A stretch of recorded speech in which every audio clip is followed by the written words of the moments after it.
What's going on, guys? PlaybyPlayGaming here, back with another Epic 7 video, and today we got our patch update for 8/20/2020, and it's pretty jam-packed. There's a lot of updates in this. I would say a lot of quality of life things that they're doing, more towards Guild War, and sit back and enjoy the video. All right, here we go. So starting off, we're going with the Endeavor season is starting on 8/22. So definitely looking forward to that. They're going to be distributing the little frames, icons for the different rankings of the previous season. They actually look really nice. So I think that's actually pretty cool. They did update the schedule of what the progress is going to look like, so you're actually going to be able to see when you're getting your rewards, and then kind of when there's like an actual battle going on. So I mean, that's pretty cool. So we're moving on. They're actually going to increase the limit of these proof of valor. So now instead of only being able to get 6, you'll be able to get an additional 6 for a total of 12. So that's pretty crazy. We're also going to have the ability to buy 30 energy for 1 million of those honor coins. So that's going to be pretty cool. Moving on, we got an update to RTA Arena. And when you're creating a room, you can now create a room that bans duplicate classes. So that's going to be pretty interesting, especially for a lot of people out there that are kind of hosting their own little mini tournaments. This is just a new game mode, right, that you can participate in and kind of get whoever is participating in that battle to kind of go through. I think it's something interesting. I'm sure they're going to be adding a lot more battle rules, right? So for the no duplicate classes, you're going to be able to kind of select what it is here, and it'll pop up and all that good stuff. But yeah, I mean, the no duplicate classes, for example, if someone chooses on their team a knight hero, they can't choose another knight hero. So it's going to kind of force them to choose a different class for each hero that they choose. So that's going to be really interesting. All right, moving on, we got rate up banners for Litica and Tywin. He is finally back, and he's back with his own artifact to boot. So if you don't have Tywin, he enables a lot of cleave comps just because of his 100% AoE on his S3 defense break. So he can defense break on his S3, and it can be pretty disgusting. So if you don't have him, I don't know. I mean, if you're into cleave, right, you might pick yourself a copy. You might also go for that artifact because it does look pretty disgusting. It increases defense by 8% and it removes 5 souls from the enemy when the caster suffers an attack that targets all allies. So if you have this equipped on your knight hero and they get hit with an AoE, it's going to remove 5 souls from the enemy team. So that, I think it can be really powerful. This goes up to 16% if you max it out, but I think even at just a 1 copy, this will go up to like 10%, 10 or 12, something like that.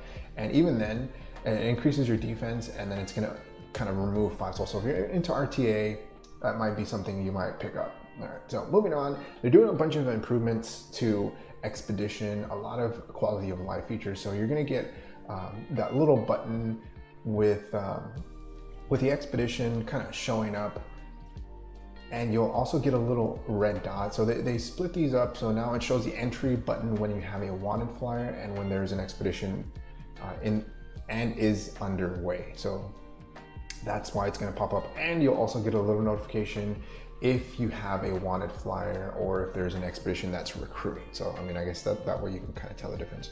And then what you also are going to get, so not only that, you're going to get the status, what's going on in each, right on that main screen. So I think that's going to be really cool, just so that we don't have to click into it, figure out what's going on.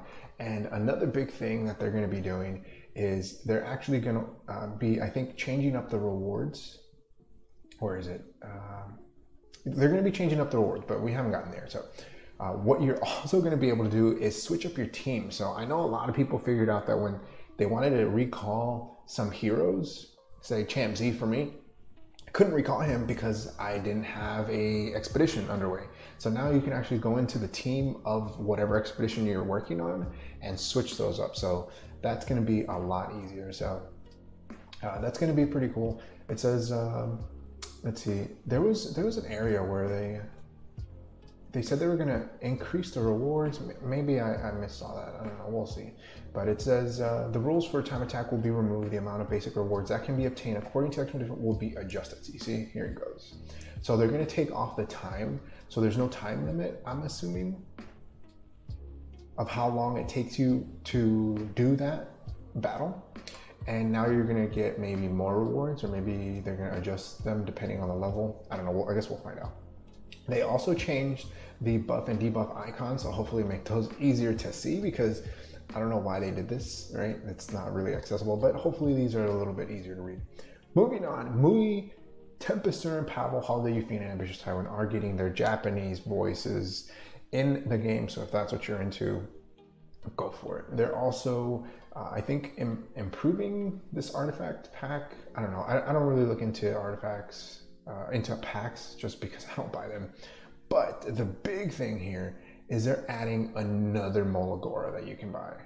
What? They're adding +1 to the Mola every week. So now you can buy a total of 2, but that kind of puts a damper on these little green transmit stones, right? Because now you need 30 every week. So if you have 3-star dupe heroes that you're not using anymore, make sure you transmit those and don't use them as fodder. All right, I've never used 3-star heroes as fodder. I've always transmitted them because I always figured, hey, one day they're gonna do something with these green transmit stones. So hopefully you guys have been transmitting those as well. If not, you can start, right? And so now let's see, this is more pack improvements. So I think you can choose. It says if a pack includes 2 types of items or more at the time of purchase of the package, the user interface will be improved to display the probability information for each item. Okay, so it'll tell you what you might get from those little details. Another big thing here is the background packs. They finally did it. This is going to be awesome. I can't wait to see this on my heroes. You can actually change the entire background. So you don't have to go into the little zoom and then kind of flip over your screen and kind of switch upside down and figure out what they look like with the background. Now you're going to be able to add it there. So that's actually really, really cool. So that's going to be a lot of fun. And you can actually now select a team to pin to your lobby. So you know how every time that you go into a hunt or you go into adventure or whatever, the team in the lobby changes. Well, now you can select a default team that will always appear there. So that's going to be pretty interesting. So if you have like a favorite hero or something, you can just kind of pin them there, or favorite heroes, favorite team, you can pin them to the lobby. So that's going to be pretty cool. Now you can actually set this auto feature in the team section. So anytime that you use this team, it's always going to auto. So I think that's a pretty neat quality of life feature. They're going to be doing some improvements to Holo Trials. I think it's mostly like text and interface. I think they're showing the rank now, and they're updating the treasure chests that you're getting from Ottoman Tower. They're changing the background hue, so I guess it kind of differentiates between the levels, right? The red is going to be the most wanted, the highest level one. They're doing some other user interface improvements, scan improvements, blah blah blah. And if you did not get your Holo Trials rewards, they're going to be distributing those on 8/27. So I didn't have that issue, but those of you that did individually will get that probably in your mailbox, something like that. Moving on, we got the new hero. Let's check her out.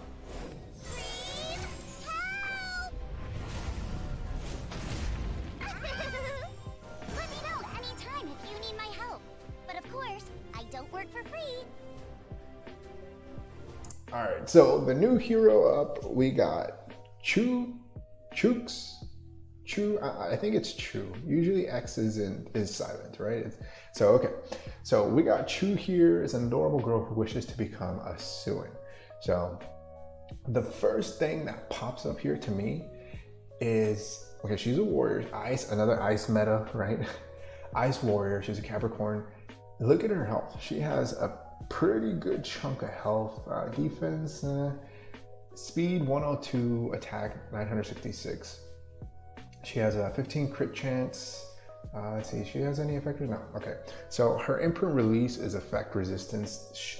To me, in my opinion, she seems to be kind of like the ice Alencia, right? So take a look at her S3. It says freezes all enemies before attacking with cream. Increases critical hit resistance of all allies for 2 turns. So she gives a crit buff, and then she grants herself immunity for 2 turns. And then she scales off of her max health. So we got another bruiser for the RTA bruiser meta. So let's check that out here real quick. So she hits, she's gonna get immunity for 2 turns, and then she gives everybody the anti-crit, if you see there. And so on her damage, I don't know if we saw how much damage she did. So on a crit, she did 4K. She has 23,000 damage here, 23,000 health. And she did 4.5 on a crit. So she took out Arbiter Vildred. She didn't one-shot him. If you can see there, she's paired with Alencia, Tywin, and then Fire Art, right? So all of them got anti-crit. They got ML Tywin there so that when Arby goes, he cleanses everybody and they don't get crit. But even then, still did a pretty decent amount of damage, right? So definitely increases survivability. Her S2 Foosh attacks the enemy but while he's swinging a spear, penetrates the enemy's defense by 30%. When the caster's stack focus is 5, consumes all focus, penetrating the enemy's defense by an additional 20%. So it's 30%, and then if she has full focus, she gets an additional 20%. And her skill enhance is damage. And it also resets the cooldown of Foosh. What? So when she gets hit with 5 focus, she's gonna get a, is that 50%? She's gonna penetrate defense and reset her cooldown of Foosh. That's pretty broken. Okay. And then she scales off of her max health. That's pretty broken. So I think the way that they use her here is she hits Violet, I think. So yeah, so there you go. She did 3K. She did 3K penetrating defense on, I think that was full focus, right? It's on the same team. So full focus, she did 3K. So I guess what they are intending her for is penetrate defense, and then she'll reset, wait for her turn to come back, and then hit again just in case she didn't finish off with that one hit. But I don't know, 23K, and then she only penetrated defense for what, 4K? I don't know, that didn't seem that great, but I guess we kind of wait and see for the multipliers. But her S1 attacks the enemy with a spear before increasing the caster's combat readiness by 15%. So even though she is a bit slow, every time she goes with her S1, she's going to increase her combat readiness. And then again, her S1 scales off of her max health. And then she gets what, let's see, 17, 18, 19, 20. So it goes up to what, 20 combat readiness. So that's actually pretty cool. So she's kind of like a mix between DN and Alencia, right? Those of you that don't have DN, you might want to get that anti-crit buff, but let's see, here we go. Let's see if they kind of show us what she does. Oh yeah, she just increases her combat readiness. Wait, how much did she hit for? She hit for 4K. She hit for 4K. That's on her S1 on a crit. I mean, that's pretty decent damage. For a bruiser, definitely decent. All right, let's look at her artifact. Her artifact increases effect resistance by 20%, and at max, when the caster suffers a non-critical hit, increases combat readiness by 16%. So it's on a warrior only. I think that she might need to be built really high effect resistance, damage, crit, high health, high defense. So she might, I don't know, she might be very difficult to build, have high gear requirement just because of those things. I mean, she has a built-in effect resistance on her imprint. So you see, she has a built-in effect resistance, and then she has a crit increased crit chance on her imprint concentration, so that might, depending on how you might want to run her, support, kind of tanky bruiser, but I guess we kind of gotta wait and see, right? So, you know, hopefully you guys are excited for this new hero. I know that, you know, she's gonna be, I think, a really good addition to E7. Definitely with her S3, it does look like something out of, I don't know, out of an anime, right? But like always, thank you for watching. If you happen to enjoy the video, make sure you hit that like button. If you haven't subscribed, hey, consider subscribing. It definitely helps the channel grow and reach more people like you who like content like this. Like always, thanks for watching. I'll see you in the next one. Peace.